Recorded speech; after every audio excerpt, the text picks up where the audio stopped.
सरहद पर इस्तेमाल होने वाली तकनीक को प्रदर्शनकारियों के खिलाफ इस्तेमाल कर रही है आर्मी। प्रदर्शनकारियों के खिलाफ इजरायल के सर्वेलेंस ड्रोन का इस्तेमाल कर रही है म्यांमार आर्मी। ये देखिए तस्वीरें आप, सैटेलाइट और टेलीकम्युनिकेशन अपग्रेडिंग के जरिए, अगर स्नाइपर वाला विजुअल हो फायरिंग का तो वो दिखाएं राहुल। टेलीकम्युनिकेशन अपग्रेडिंग के जरिए भी आंदोलन का दमन किया जा रहा है।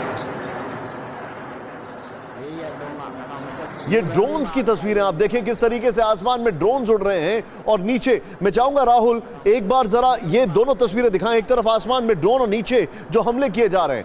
ये देखिए आप किस तरीके से, और ये हैरान करने वाली तस्वीरें हमारे सामने। इन तस्वीरों के साथ ये देखिए आप, ड्रोन से उनको मार्क किया जा रहा है और फिर उनको टारगेट किया जा रहा है। इसके बाद एक और जो दोनों के बीच में कन्फ्रंटेशन का विजुअल था वो भी राइट में एक बार दिखाएं। मैं सीधे चलूंगा पुष्पेश सर के पास। सर, ये म्यांमार के जो हालात हैं, इसको लेकर चाइना का साइलेंस, इसको लेकर एक ग्लोबल लेवल पर हेल्पलेसनेस, आप कैसे देख रहे हैं इसको?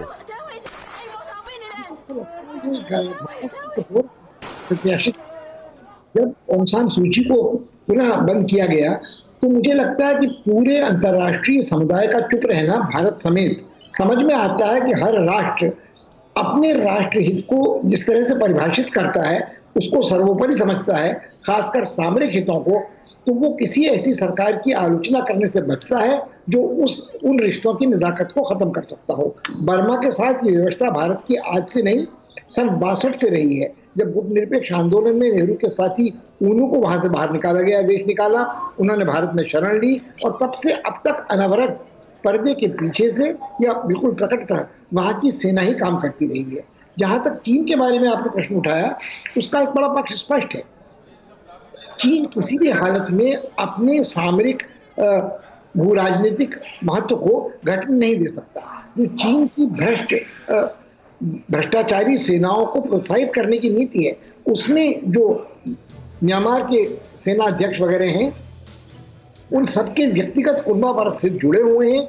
उन खदानों से, बहुमूल्य रत्नों की नाजायज खुदाई से, जेड, माणिक आदि की या इमारती जंगली लकड़ी की, और उससे बढ़कर जो चीन के लिए भारत के संदर्भ में भू राजनीतिक स्थिति है, हिंद महासागर में एक तरफ पहुंचने के लिए और भारत के पूर्वांचल को घेरने के लिए, मेरे ख्याल में, और एक बड़ा पुराना इतिहास है। शान, करेन, चिन, 3 उत्तरी राज्यों में, जिनका सीधा गोल्डन ट्रायंगल जिसे कहते थे, जो मादक द्रव्यों की तस्करी वाला इलाका माना जाता था, वो फिर चियांग माई तक थाईलैंड में पहुंचता है। तो कहीं ना कहीं चीन के लिए ये एक अपनी भू राजनीतिक वर्चस्व की लड़ाई भी है, जिसमें इस बार चुप रहना उसके काम का है। वो बड़ी आसानी से कह सकता है यह तो म्यांमार के आंतरिक राजनीति का मामला है, इसमें हमें हस्तक्षेप नहीं करना चाहिए। हाँ, जो कुछ बर्बर हिंसा हो रही है उस पर नियंत्रण पाया जाना चाहिए और दोनों पक्षों को आपस में इसको हल कर लेना चाहिए। मुझे लगता है सर, लेकिन मैं आपसे एक चीज यहां पर जानना चाहूंगा सर, अल्टीमेट क्या आपको लग रहा है पुष्पेश सर, क्योंकि आपने ऐसा दौर बहुत क्लोजली ऑब्जर्व भी किया है,